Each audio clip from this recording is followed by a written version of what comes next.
We have had uninterrupted surveys since 1972.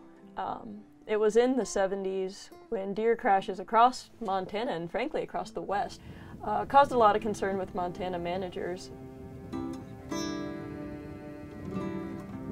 What's really interesting about this history is the survival of male mule deer was thoroughly evaluated through the 1990s.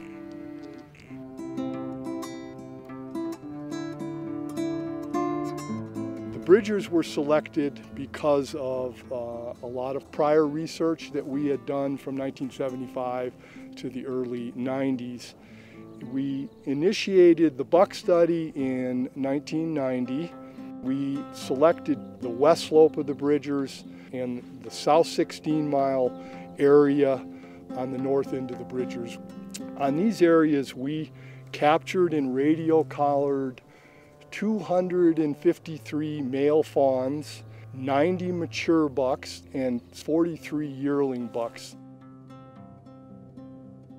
In summary, the primary thing we learned is if you start with 100 6-month-old fawns in January, by the time they reach their second birthday, on the west slope we had 45 of those 100 were still alive at age 2.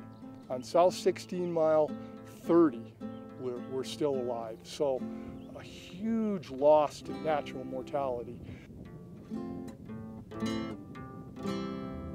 What they learned was so many things affect mule deer survival. Mule deer fawns were dying from accidents, from malnutrition, from being killed by coyotes, being killed by mountain lions. Survival rate was quite depressed through the yearling year. So by the time mule deer came through that gamut, very few were able to be recruited.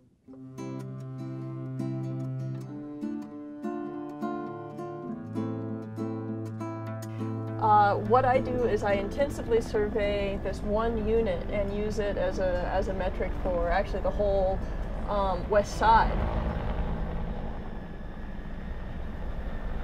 The low numbers that I counted in the mid-2000s were lower than previous lows, but they do seem to be rebounding.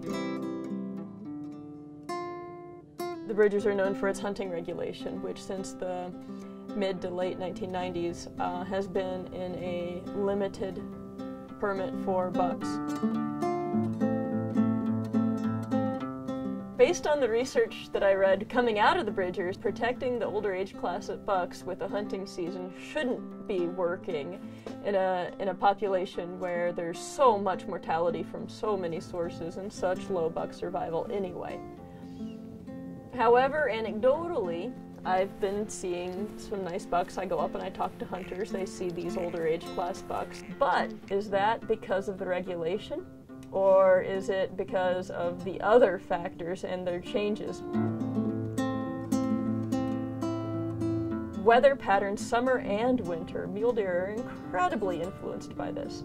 And then when I talked about the predation from mountain lions and coyotes, there are so many other factors in there too.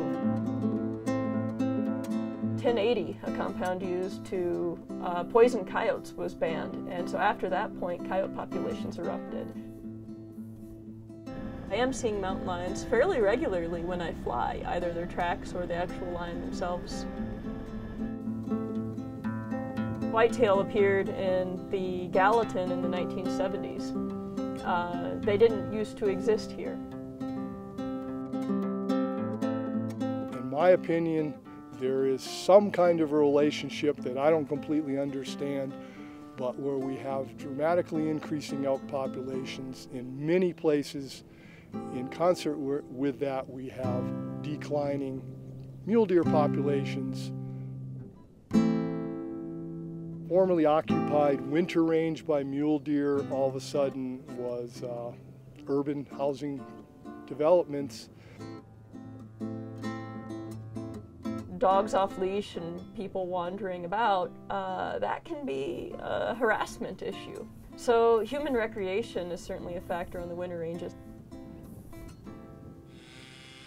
heavy logging on federally owned forest lands, particularly along the east slope of the Bridgers and the Bangtails, was very intensive and was a dramatic change in a short number of years. So it's never single factor ecology. No matter what, I do think it's really important that you know your own area, and ecology is complicated, but I think that is beautiful, more beautiful than a simple story.